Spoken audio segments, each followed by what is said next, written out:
This is not my words. Sweet Honey on the Rock says, a way out of no way is too much to ask of any one woman. And what we just heard is exactly what is happening. In our communities, in our houses, we ask women to cook, to feed the families without giving them the money that they need to do it. And they have every single day to figure out how to make things work out of nothing. And we do that in our families, and we do that in our institutions. We do that in our institution by letting women in feminist funds who receive the least funding to support the majority of these organizations that have to make the hardest choices, have to reach the most difficult groups to reach, have to take care of some of the most difficult issues to deal with. So I think this is the last panel of this African Philanthropy Conference. And I want to welcome people who are day in and out in this struggle. And we're going to have a conversation that we will invite you in. And in this conversation, we want to make sure there are like real and serious, not just takeaways, but decisions, commitment for us to act differently as we live here.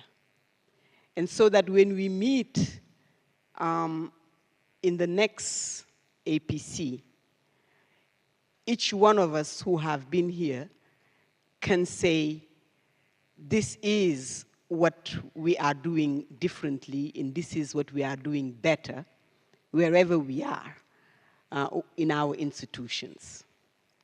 So we are missing one of our presenters who is not feeling well, but I still want to name her and say her name because we have been in this conversation. It's not just that we come here and have this panel, but this is a constant work and conversation we are having through Adoe. So Lerato Mashianoke is an international development and philanthropy specialist and African feminist researcher. She currently serves as the program manager for Africa and the Middle East at Fondation Chanel. And prior to this, she was a program manager at Ford Foundation. She currently sits on the steering committee of Adoe and has previously served on the board of Quote This Woman and the subcommittee of South Africa Gender-Based Violence Response Fund.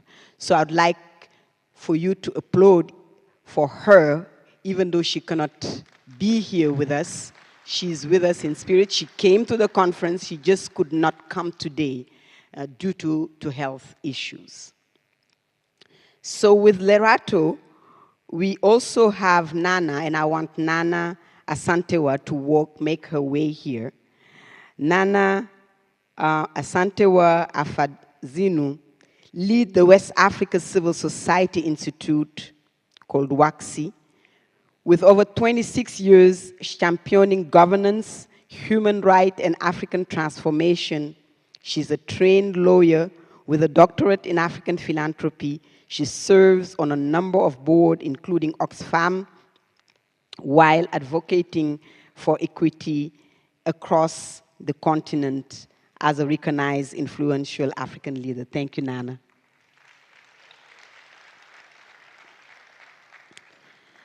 I would like to invite Jacqueline. Jacqueline Asiimwe is a CEO of CivSource Africa, a philanthropy advisory firm championing African-led giving, a lawyer, social justice activist, and a certified executive coach. She brings over 20 years of experience in civil society, government, and donor sector with a deep commitment to advancing African women's role in financing development. Jacqueline, please. And we have Tsitsi. Tsitsi Marilyn Midzi. Tsitsi is a Pan-African feminist who advanced African-led effort to ground inclusive and intersectional political and feminist agendas for justice and liberation of all people of African descent. She values equity, reciprocity, solidarity, and harmony, steeped in feminist and women rights organizing praxis. She serves as the director of Transformative Partnership Philanthropy at Urgent Action Fund Africa. Tsitsi. Listen, I read these bios, but I know these people. There are more to them than what we read here. We have 2 more chairs, and they're open. If at any point, any of you feel called to join us, this panel is open. And if you don't feel it, I will volunteer you. So if you're not following and you're reading or your phone or you're talking to somebody and you get called to sit here, make sure you know what we were talking about before I call you. Did you hear me? And you know I will do it. And I know many of you by names. Huh. Okay. This is not a threat, but we are in a conversation, and actually, even before giving the floor, the mic is maybe down there somewhere and it's moving.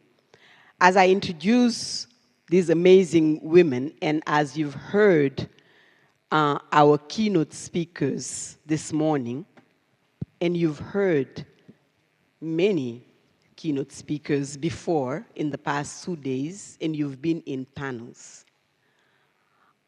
Are there questions, burning issues that you feel like needs to be addressed? Not that they're going to respond to it right away, but that they can keep in mind as they're speaking.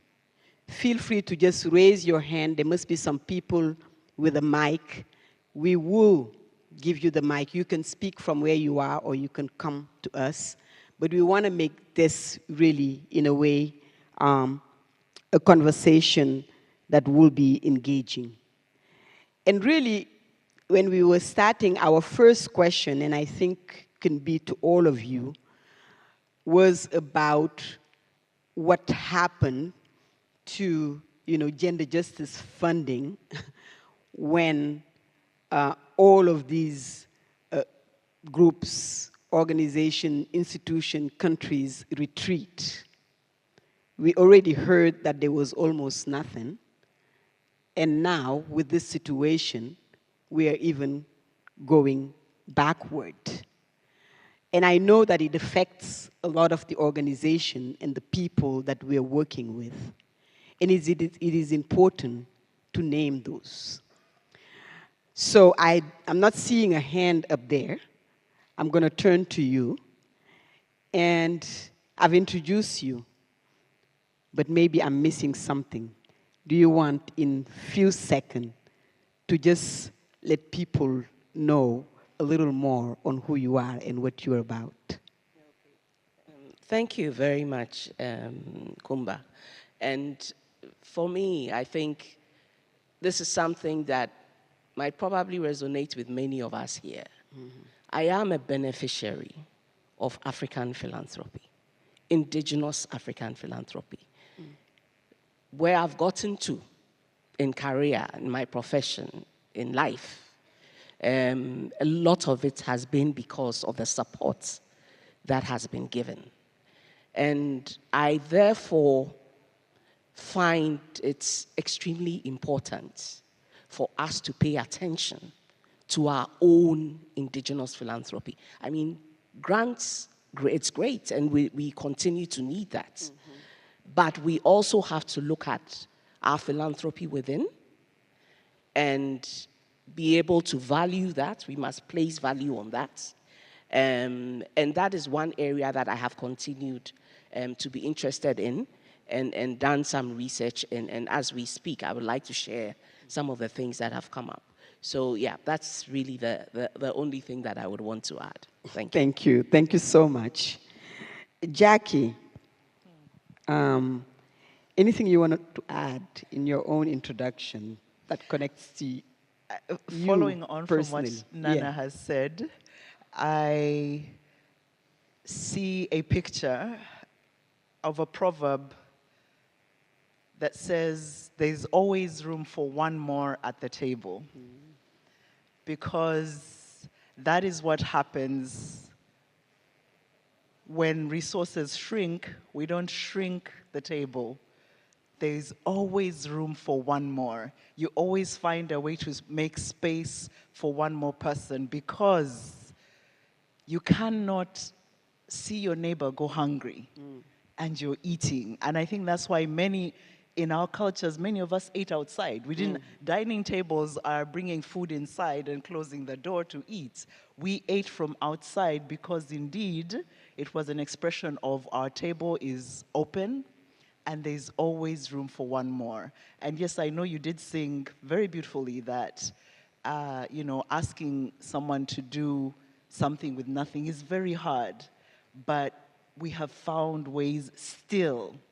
Does it stress our bodies, our souls? Yes, it does.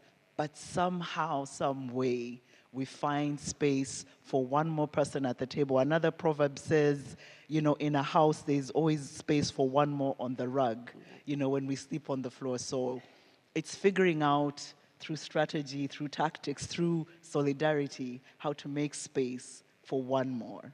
Thank you. Tsitsi?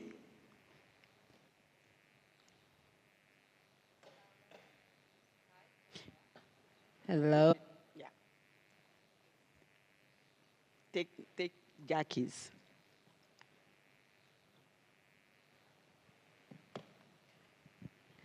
Thank you, Coumba. Good morning, Nana and Jackie. And I think we can never overemphasize that we need to continue to pull together and to sit together on the fireplace and tell our stories and our histories and get to know who we are and what shapes us and what future we want to build for our children, for movements, for Africans, and for Africans beyond those that are sitting on the African continent.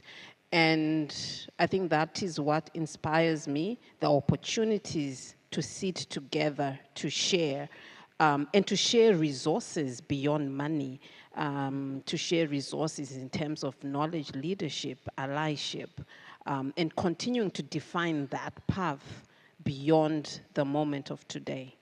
Thank you. Thank you. Tsitsi, I'll stay with you right there.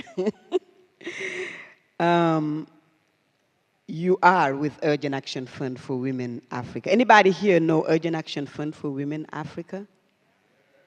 Okay. If you don't know, you need to. But yes, to me, I ask really to you to tell us more about what it looks like to fund with care. trust, and humility? And what does it require for institutions and donors? The reason why I'm asking you is because, at least from what I know and my experience, I've seen Urgent Action Fund for Women, Africa, walk that talk. As difficult as it is, and it's not perfect, it's still a work in progress. But it is the closest I've seen in doing this. So please, walk us through, because the truth is, Feminist Fund and organizations like Urgent Action Fund are the one to inspire all the funders. Tell us. Thank you, Coumba. And I think funding with care takes a lot of emotional labor and building an infrastructure in terms of institutions that are connected to the ground. So Urgent Action Fund Africa is an activist-led fund. So what it means is that ourselves, we emanate from the movements. We are activists ourselves, and we have developed an infrastructure where we are connected with movements through a network of advisors. So on the African continent, we have more than 200 advisors. And our board members, our staff members are in different African countries, more than 16 African countries. So we are connected to the context. And over the past 20 years, we have supported movements with more than 8,000 grants. So that is a lot of knowledge in terms of the context, the needs, but how to resource movements better. And it's a continuous process. Our funding infrastructure, I say our, but it's not ours per se. It belongs to movements. We're just a container. So we listen and we respond and we catalyze movements that are already doing work anyway with different resources, from rapid response grants to collective care, having a healing just lens, shifting gears very fast when it comes to conflict and crisis. And I think what we have seen now is to fund with trust, fund with care, but with agility. A lot of movements are living in conflict and crisis, so providing or supporting just resources on their own does not work.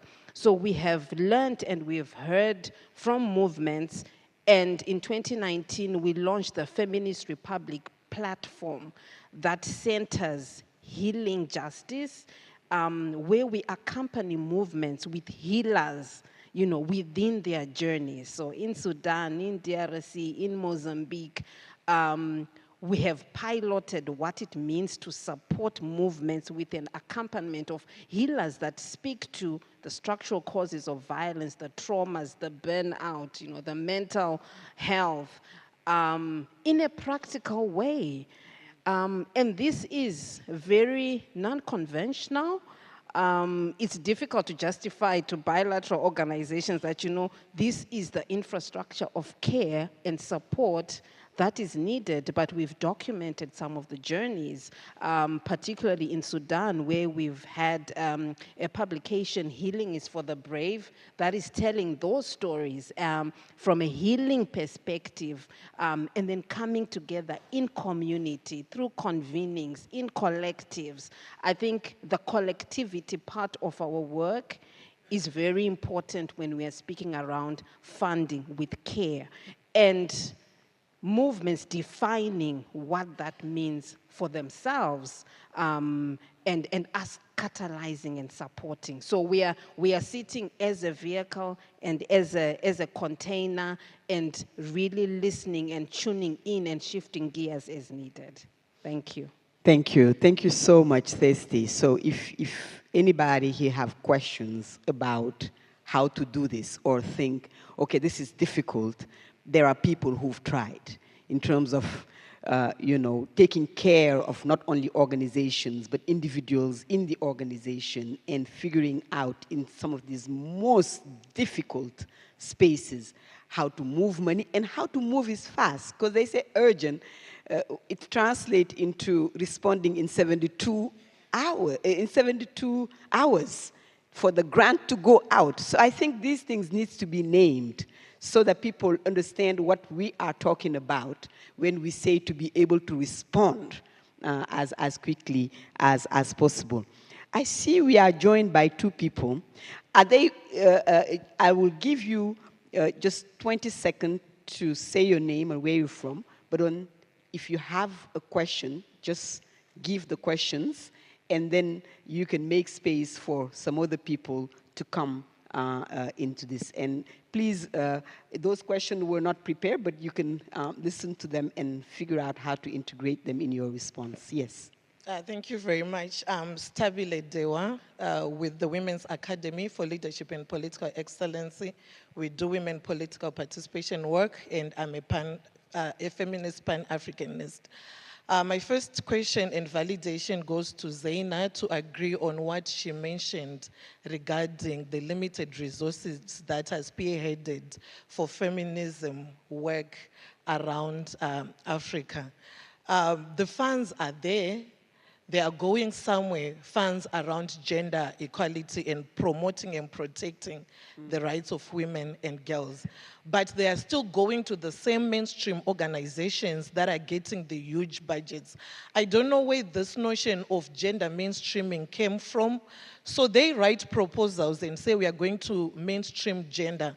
But the majority of these organizations, they do not have the capacity to mainstream gender. At the end of the day, they'll come back to feminist movements, giving us consultancies, asking us to come on panel, on TV and radio. Why did you get funding on things that you are not knowledgeable of? So it's about changing the model, transforming the model to be relevant to the needs of women and girls in Africa. Then lastly, I want to affirm and validate the model that Agent Fund is using. I am a beneficiary. In 2019, I was arrested and charged with treason, and I was facing a 20-year jail sentence, but they reached out. I didn't even know anyone from UAF. They reached out. I was traumatized. The way the grant-making process is done, it's quite simple. You don't need to go through these rigorous 20 pages justifying why you need the support. So I think most donors should borrow from this model, because already we are burdened with a lot of challenges within the communities, the workspaces, the families. So you don't also need to then be subjected to another different secondary level of trauma. So just to validate and thank UAF for the efforts that you are making to make life easier for us human rights defenders. Thank you. Thank you.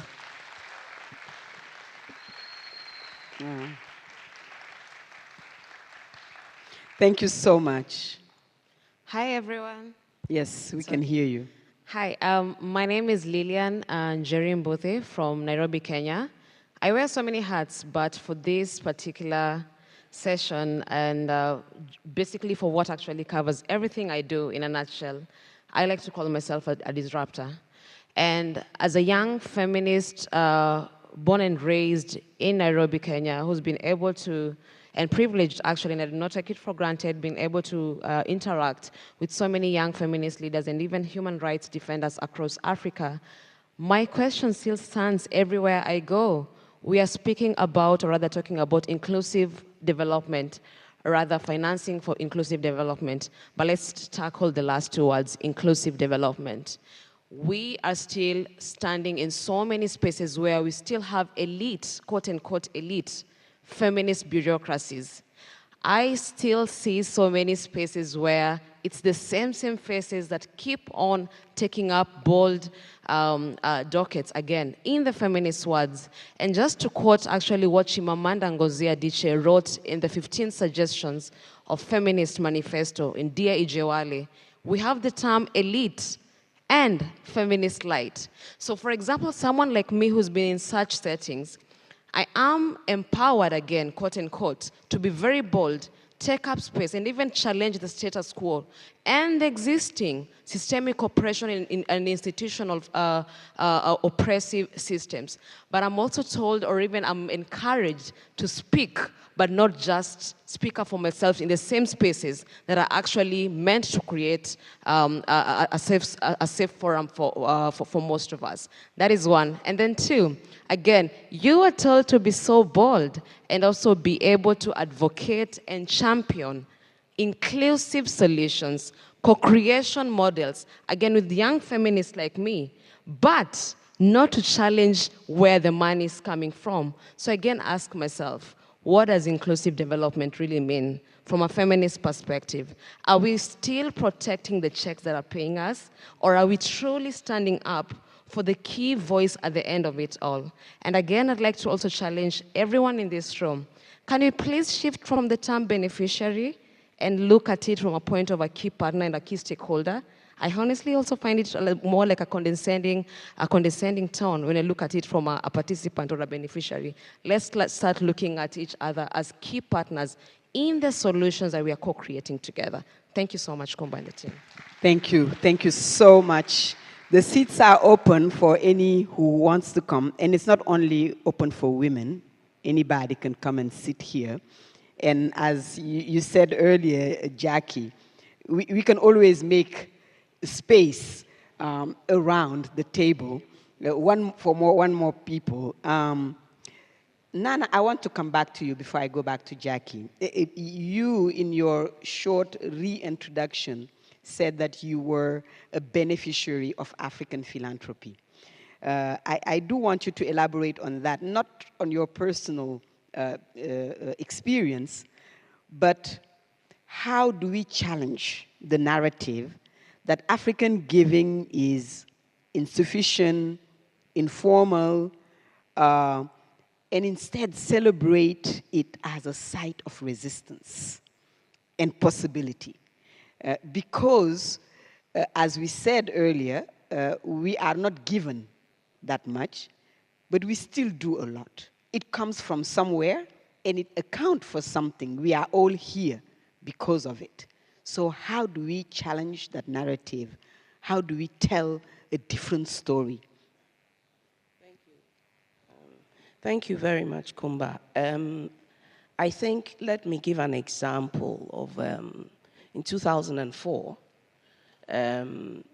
we had a coalition in Ghana made up of over 200 organizations, many of them women's rights organizations, that pushed for the passage of a domestic violence bill. It took a while, but they got it done.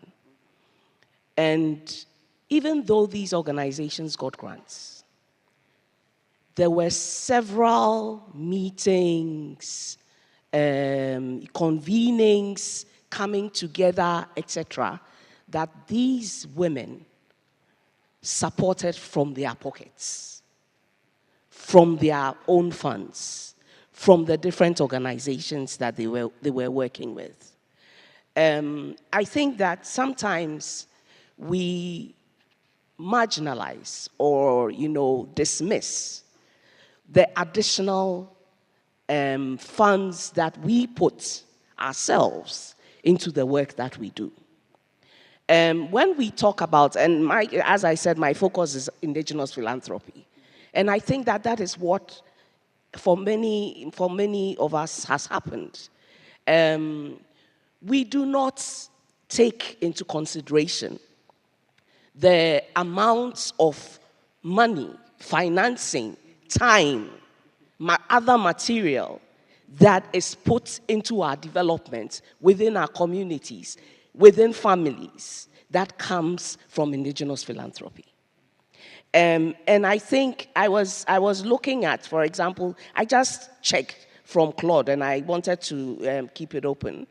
Yesterday, the first day, I was intrigued by what Brian said about how many millions of dollars go through our giving circles. And I would have wanted to ask specifically where he got the information from, because I'm sure there's been some research that's been done that's not been, it's not really out there. Because I just tried to get it from Claude and to see in Africa, particularly, are giving circles, and there are many of them. Many of them run by women. And there was no information. I mean, the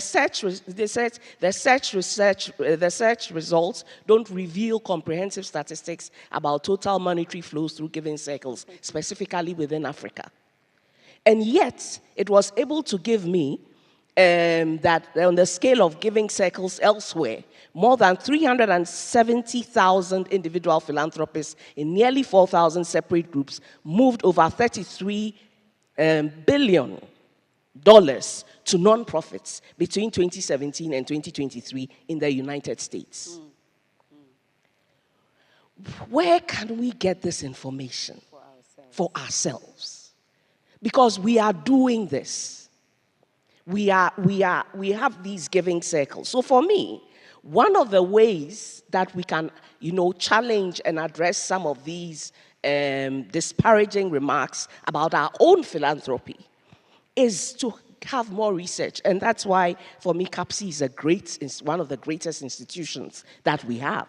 And we need many more of that on our continent. We need to have more research done on African philanthropy, the various forms of it, including indigenous philanthropy. Research and documentation for me is important to know what is the scope, what is the impact. I mean, we've done some research, we've done a lot around the meaning, the definitions, the nature of it, but we need more data, hard data and evidence on, for example, the giving circles, how much it's contributing to our development, on our remittances. There's some information out there, but there's still a lot more needs to be done. On our volunteerism, there's so much time that people are giving, in our traditional spaces. How are we measuring that? If you look at countries that have refugees, and particularly for Africa, a lot of it is not even documented.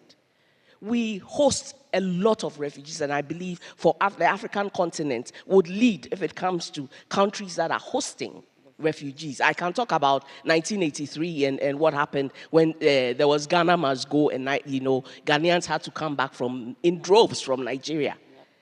There were no camps. Where were they kept? Where were they, taken care of?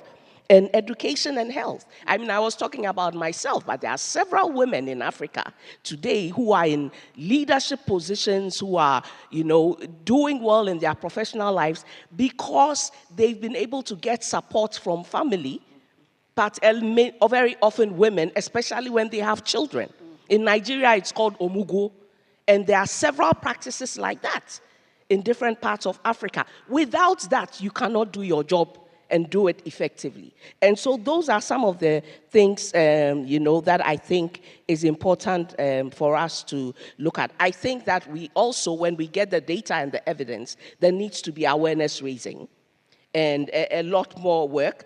And I would go beyond that also to say, and I like what His Excellency talked about, the natural capital and the need for us to know that, but particularly look at it within our development planning process. Because our governments also need to take into consideration African philanthropy and how it can, be part of the financing and support and resourcing of our development. And there are different aspects of that.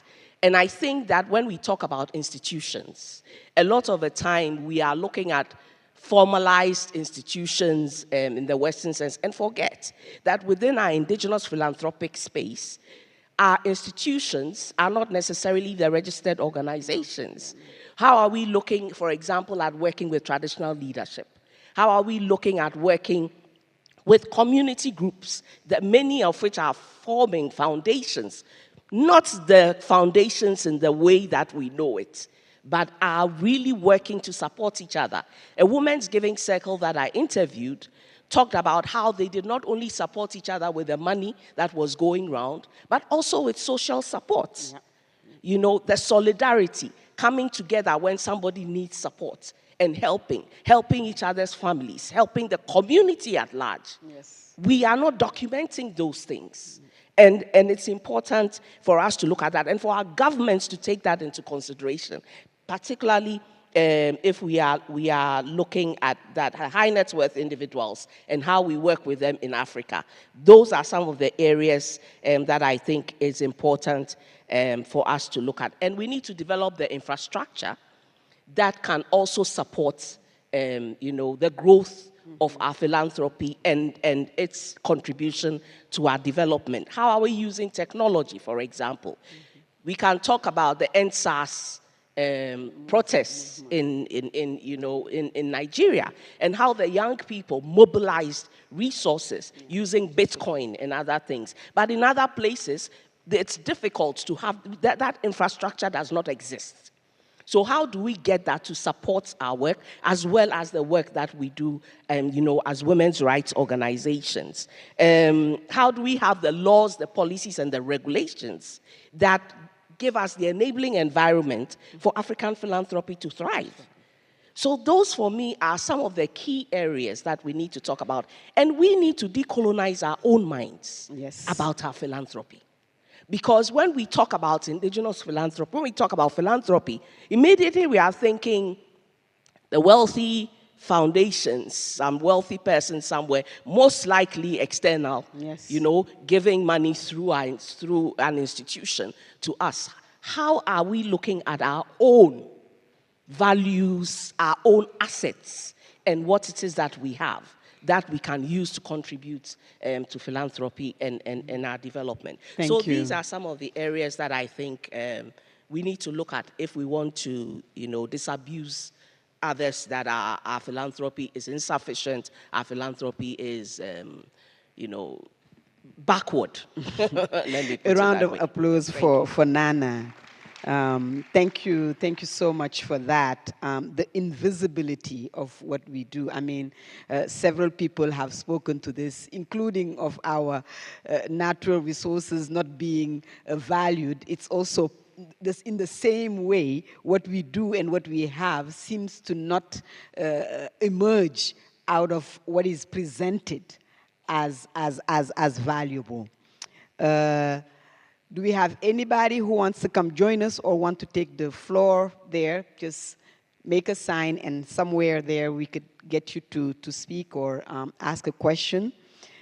I'll come to you, Jackie. And one thing I want to say about Jackie, if you don't know, she's a very, very popular person, just in case you don't know it. You have to follow her on Instagram, TikTok.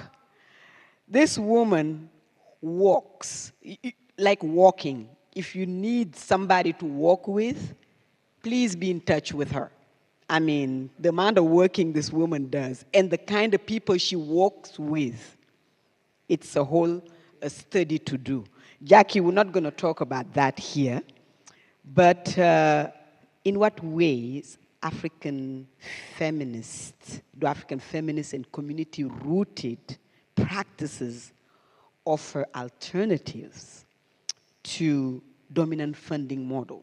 Because the truth is, we have a dominant funding model that is recognized and that is known and that is considered as the. And in many ways, and it's sad to say, as we set up African institutions, African philanthropies, even as we organize this type of conferences, in many ways, we repeat models that already exist.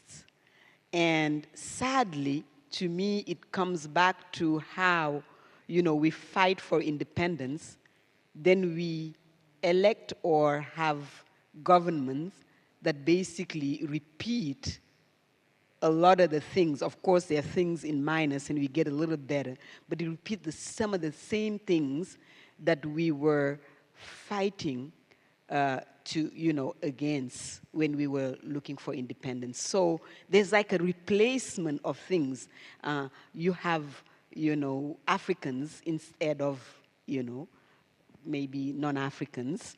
And as we push even for the gender and the feminists, we put women, and then, but the systems stay the same. and we keep a certain repeat. How should we move out of this? How could we inspire something different? Is the $1,000,000 question.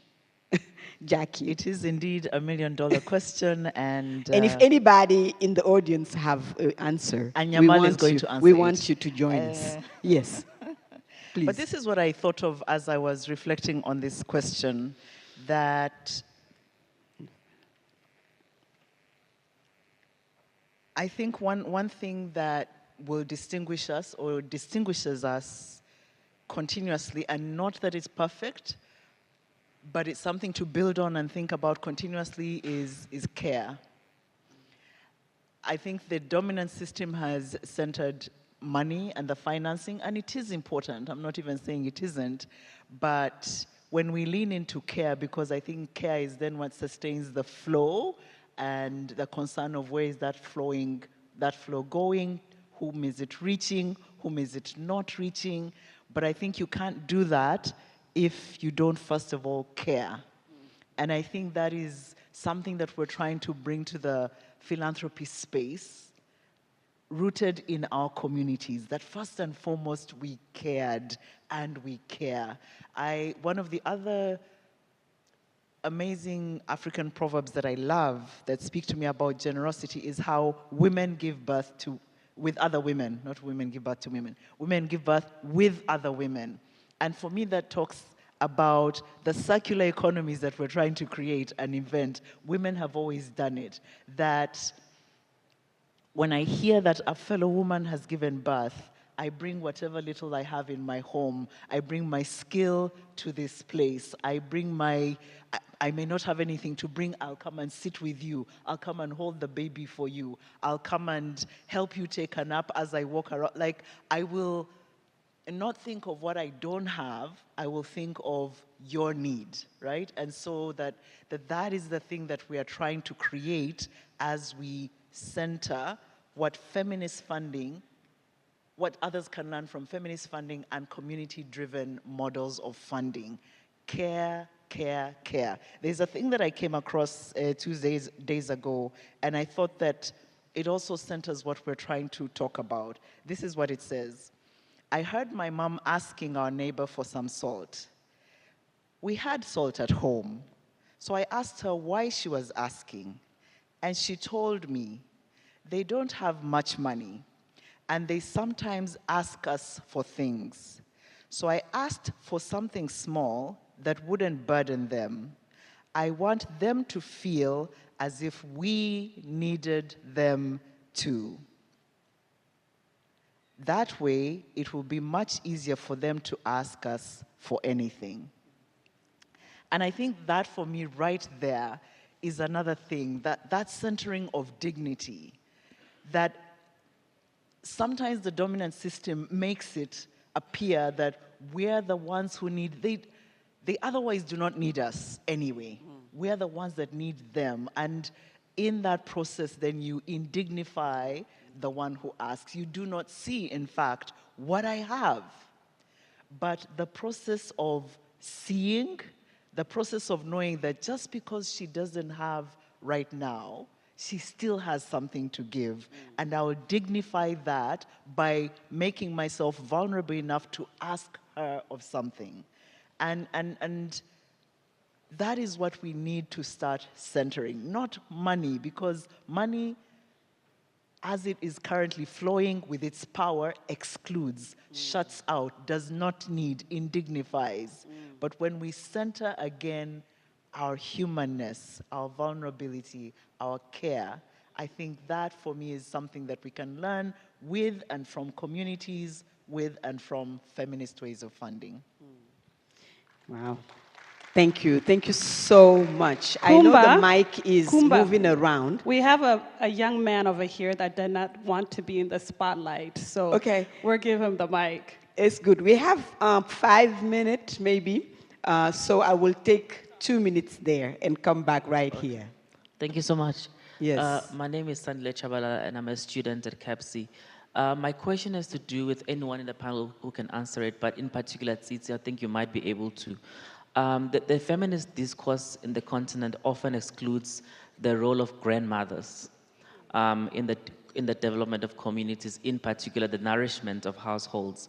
I'm really interested in how your programs and how when you seek funding for care, how you're able to integrate grandmothers in proactively being leaders of these programs that you curate or design. For example, this friendship bench in Zimbabwe, which is one of the best examples of how grandmothers can be centered in philanthropic programming. So I'm just interested in examples that you have maybe in your work in Sudan, how you are inclusive of grandmothers in seeking funding for care. Thank you. Thank you. You have somebody else? I think we're good, and I'll just come back here. We have other members of Adoye in the audience, and I have to name them. Thandi, you cannot hide. We have to see you get up and wave your hands. And we have Sibongile Makabela.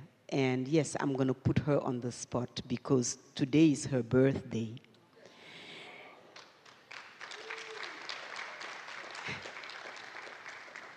And if you don't know Sibongile Makabela, please Google her. You've heard about the children of Soweto and the people who organized the march. Did you? Somebody? Okay. Well, she was there. She was in jail as one of the girls who marched and organized. Today, we talk about African philanthropy.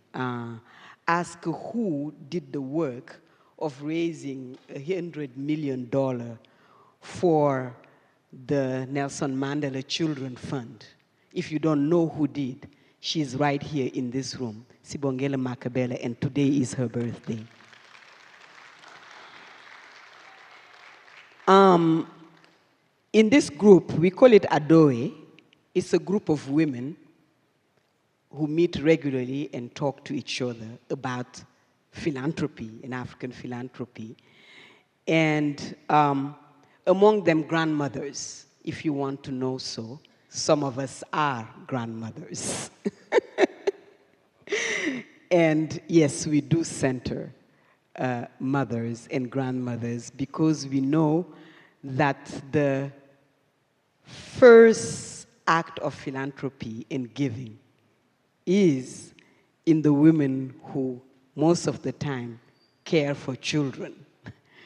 That's the first giving. That's where we learn how to give, by receiving. There is nobody here who has paid for the care they have received as a child. Human children are not born complete. They have to be taken care of. And it is the women, most of the time, who do that first job, unpaid job, volunteer or not, of giving support for all of us to be here. So yes, we do center that. I'm just going to let you say one final word or sentence that you can let people go with from this conversation. I'll start with you, Nana. Thank you, Coumba. I would say that for me, I see African philanthropy as, it's like the wind around us. We are in it, it's blowing all around us. And sometimes because it's so much a part of us, we don't see it. It's time for us to harness that wind and use it, get the energy out of it, to use it for our development. And that's one of the things that I hope each and every one of us in the different corners that we are would ensure that happens. Thank you, Nana from WACSI. Jackie, your last word. You want Tsitsi first? Okay, Tsitsi, your last word.